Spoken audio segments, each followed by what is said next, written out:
दंडवत प्रणाम.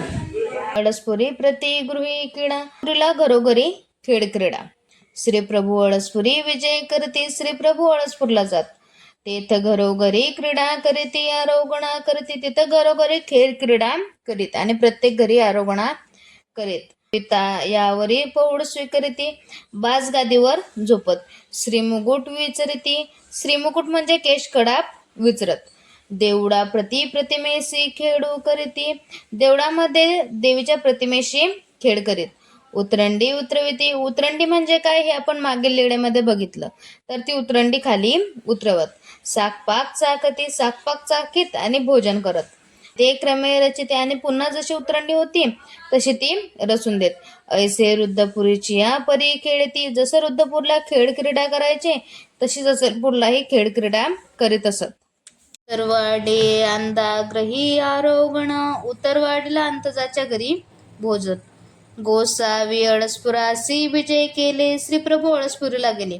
उतरवाडीला अंदाची घरे होत, उतरवाडीला आदिवासी समुदायाची घरे होती. तेथ एकाच्या घरासी विजय केले, तेथ श्रीप्रभू एकाच्या घरी गेले. तव तो अंधू घरा तू जेवतू होता, तेव्हा तो अंध घरामध्ये जेवण करत होता. तेने गोसावियासी देखिले, त्याने श्रीप्रभूंना येताना पाहिलं आणि तैसाची उठिला आणि तो तसाच तिथे उठला, उभा राहिला. मग बाईले ते म्हणतले, मग त्याच्या पत्नीला म्हणू लागला, उठी रावडी विजय केले. उठ म्हणे, श्रीप्रभू आले. ते उठली आणि ती त्याची पत्नी उठली. श्रीचरणासी लागली, श्रीचरणाला लागली. कांबड्याचे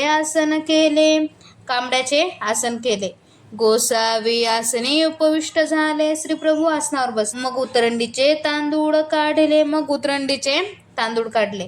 ते कडविले, पोळ्या केल्या. तांदूळ शिजवले, पोळ्या केल्या. वालाचे वरण रांधिले, वरण केले. मधू काढिले, मध काढले. मग गोसावी असे आरोगणा दिधली, मग श्रीप्रभूंना भोजन दिलं. मग गोसावी म्हणतले, मग श्रीप्रभू म्हणतात, माझा आता होय म्हणे, आता माझा होय म्हणे. आरोगणा झाली, मग श्रीप्रभूंचे भोजन झाले. गुळणा झाला, विडा झाला, मग विजय केले. गुळणा झाला, विडा झाला, मग श्रीप्रभू तिथून निघून गेले. उपडूनी द्राक्ष लावणे, द्राक्षाचं झाड उपटून लावणे. एक दिवस गोसावी अळसपुरासी विजय केले. एका दिवशी श्रीप्रभू अळसपुरीला गेले. तेथे ब्राह्मणा एकाच्या घरी द्राक्ष होती, तेथे एका ब्राह्मणाच्या घरी द्राक्ष होती. ते पाणी फुली घडी साचिनली होती, ते झाड पाना फुलांनी भरून गेलेलं होतं. ते गोसावी उपडली आणि श्रीप्रभूंनी ते झाड उपटलं.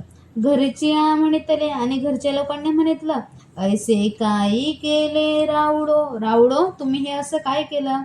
ऐसने फडते फुलते झाड कैसे उपडिले, असं फडतं फुलतं झाड तुम्ही कशाला उपडलं?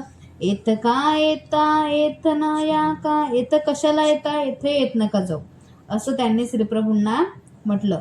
म्हणून अवकटा करू लागली, असं म्हणून ती स्त्री कटकट करू लागली. गोसावी तेथून विजय केले, श्रीप्रभू तिथून निघाले. 3 दिवस तैसेची होते आणि ते झाड 3 दिवस तसंच होतं. ते सुकले आणि ते झाड सुकलं. मग 3रा दिवस गोसावी तयाच्या घरा विजय केले. मग 3ऱ्या दिवशी श्रीप्रभू त्यांच्या घरी गेले. सर्वज्ञ म्हणतले आणि श्रीप्रभू म्हणतात, अहो मेली जाय म्हणे, उपडली लावली म्हणे. अहो मेली जाय म्हणे, मी जे द्राक्षाचं झाड उपडलेलं होतं ते मी आता पुन्हा लावलेलं आहे. ओ मेली लावलीची म्हणे, हो तेच झाड मी लावलं आहे म्हणे. आता काही लागेल रावडो, आणि ते घरचे लोक म्हणतात, आता त्याला काही फळं फुलं लागणार आहे का रावडो? मग गोसावी पानवेवरी काडिया करोनी उकरिले.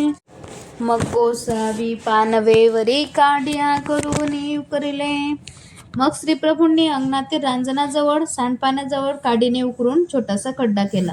द्राक्ष खोवली, द्राक्षाचे झाड लावले. मुडिया रोवली, द्राक्षाच्या मुळा रोवला. रांजणीची तीडचूड पाणी घातले, रांजणीतून तीडचूड त्या झाडाला पाणी घातलं. रांजणा श्रीमुखी गुळणा भरिला, रांजणातील पाण्याने श्रीमुखात गुळणा भरला. श्रीकरी चूड घेतली, श्रीकरामध्ये चूड घेतली. श्रीकरीचे उदक घातले, श्रीकरामध्ये उदक घेतलं.